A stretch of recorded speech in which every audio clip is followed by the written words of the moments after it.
Hey guys, welcome back to the channel. My name is Ryan, for those of you joining for the first time today. Guys, I wanted to make a video yesterday, and then all of a sudden, I saw everything that was going on with after hours price movement, with the court documents coming out, with the decision coming out, and I wanted to really take some time to read it before I just decided to make a video and talk about it. So guys, I'm making that video today. I'm excited to talk to you about what I've read.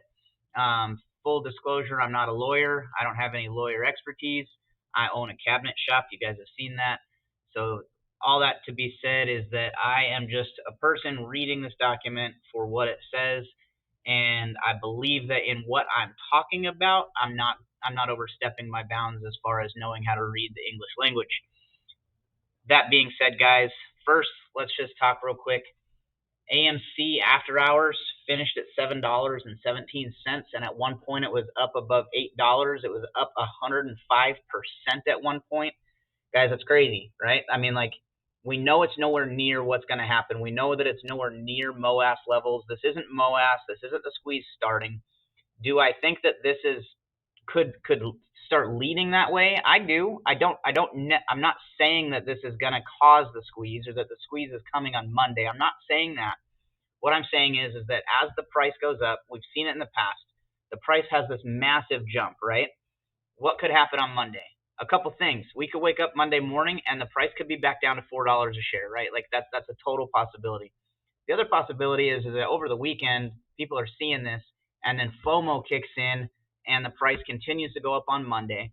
What happens when the price goes up? The shorts feel the pressure, right? That's basically what a squeeze is. Shorts feel pressure. They have to buy to close their positions, and the price continues to rise because who's not selling their shares? This guy. And most of you people, almost all of you, are not going to sell your shares for a long time until your numbers hit. We've talked about it. Know your number, be ready for that number, and just be able to hold through it and be ready for when your number gets there. Guys, as the price goes up, there's little hedge funds at the bottom that are probably feeling stuck, that are going to say, great, we have to close our positions at this point because we cannot go further, right? This would be the smart move. We've all said it so many times over the years. The first one out is probably the one that's going to survive, and the one that gets out the cheapest, right? So the first one out is what's going to continue to make it happen. As the price goes up, margins get smaller, margin calls happen. There's so many things that take place as the price goes up. I just think that it is a possibility. Who knows what's going to happen? We will wait and see on Monday. I'm super excited to see what happens on Monday. I'm ready to see it. It could be a really fun and cool day to watch, right? I don't think MOAS is coming on Monday, right? I think it's coming soon. I've said that before. I think it's coming soon, and I do think that all this court stuff is probably gonna, get us there quicker. That's just my opinion. I've made other videos about that in the past, and we will see what happens, and I will own whatever happens at the time. But for now, I'm going to continue saying I think it's coming soon, and I think there are reasons why it could happen because of this, but maybe not right now, right? There's still a lot that has to be said. The ruling said that the judge did not agree to the settlement. She refused the settlement. That being said, they're going to go back into court, right? They're going to have to go back into court and figure it out. And in the court documents, it says that. I'll kind of read a little bit of it later. Before I get to that, the most updated Ortex info says that the short interest is still at 28%, days to cover 10.22, cost to borrow 280.87.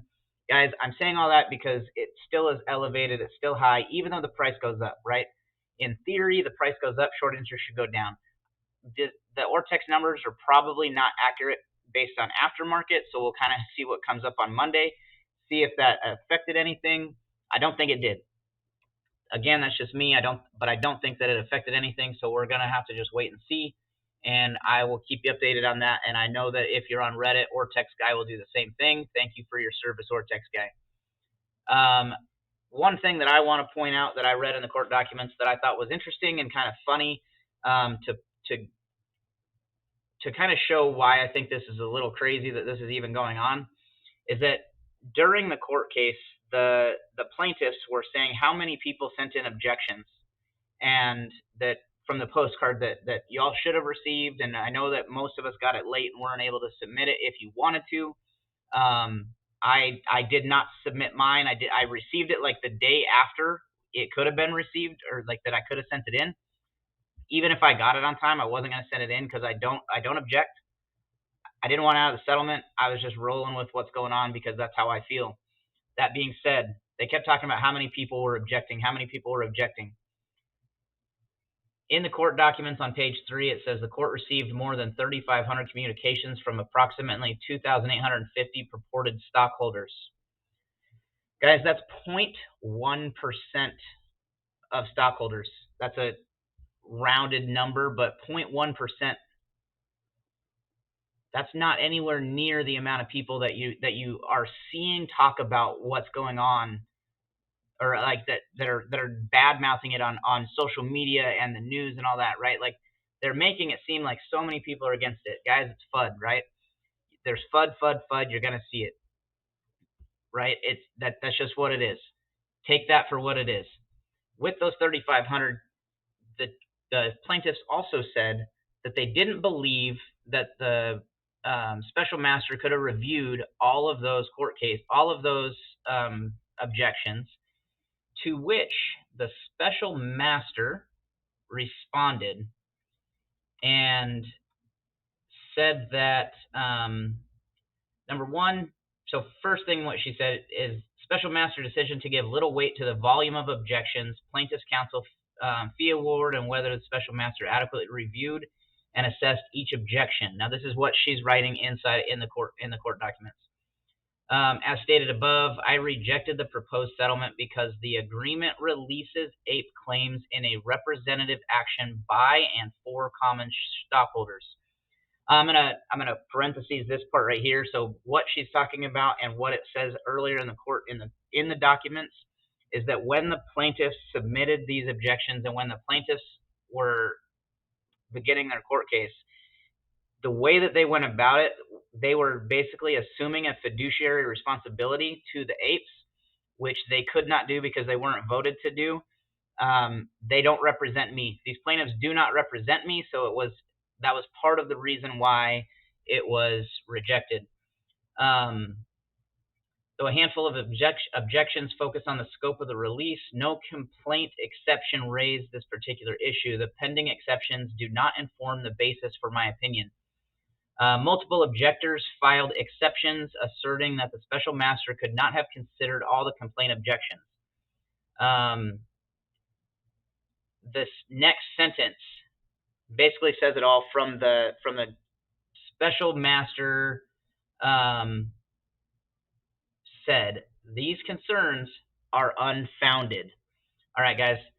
Throughout the court case, it made it they were making it seem like she didn't do her job right, or she wasn't able to do her job properly because of the amount of time. Not that she didn't do her job right, but that she wasn't able to do it properly because of the amount of time.